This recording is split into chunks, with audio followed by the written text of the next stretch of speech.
பேரு ஒரு குளத்தோட ஓரத்துல உட்காந்து மீன் பிடிச்சிட்டு இருந்தாங்களாம். அதுல ஒருத்தருக்கு மட்டும் ஒரு மீன் கூட சிக்கவே இல்லையா. இத பார்த்து ஆச்சரியப்பட்டு போன 2வது நபர், "எங்க உங்க தூண்டில என்கிட்ட குடுங்க. ஏன் உங்களுக்கு மட்டும் மீன் கிடைக்கவே இல்ல?" அப்படின்னு சொல்லி வாங்கி பார்த்தாராம். அந்த தூண்டில்ல ஒரு ஸ்ட்ராபெரிய கட்டி தொங்க விட்டிருந்தாராம். இத பார்த்த 2வது நபர், "ஏங்க மீன் பிடிக்கிறதுக்கு புழுக்கள தான் கட்டி தொங்க விடுவாங்க.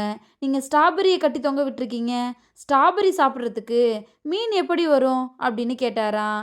அதுக்கு அந்த முதல் நபர், "ஐயைய! புழுலாம் எனக்கு பிடிக்காது. ஸ்ட்ராபெர்ரி தான் ரொம்ப பிடிக்கும். அதான் கட்டுனேன்" அப்படின்னு சொன்னாராம்.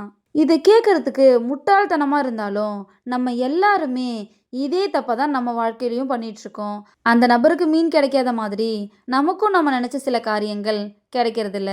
இதோட இந்த கதை முடிஞ்சிருச்சு. ஒரு தவளைய தண்ணீர்ல போட்டு கொதிக்க வச்சோம் அப்படின்னா, தண்ணீரோட வெப்பம் அதிகரிக்கும்போது, தவளையும் தன்னோட உடல அந்த வெப்பநிலைக்கு ஏத்த மாதிரி மாத்திக்கிட்டே வருமாம்.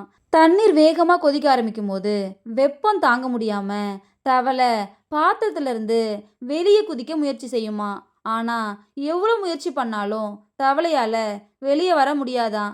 ஏன்னா, வெப்பத்துக்கு ஏத்த மாதிரி உடம்ப மாத்திக்கிட்டே வந்ததால, அது வலுவிழந்து போயிடுமாம். கொஞ்ச நேரத்திலேயே அந்த தவளையும் இறந்து போயிடுமா.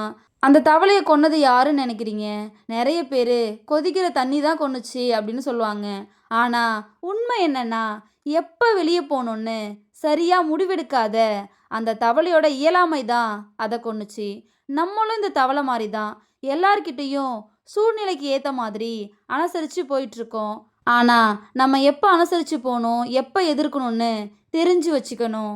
மன ரீதியா, உடல் ரீதியா, பண ரீதியா மத்தவங்க நம்மள நசுக்க ஆரம்பிக்கும்போது, நம்ம சுதாரிக்காம விட்டுட்டா, மறுபடியும் அதையே தொடர்ச்சியா செய்ய ஆரம்பிச்சுருவாங்க. உடம்புல வலிமை இருக்கும்போதே, அவங்க கிட்ட இருந்து தப்பிச்சுக்கிறது நல்லது. அத தான் இந்த கதை நமக்கு சொல்லுது.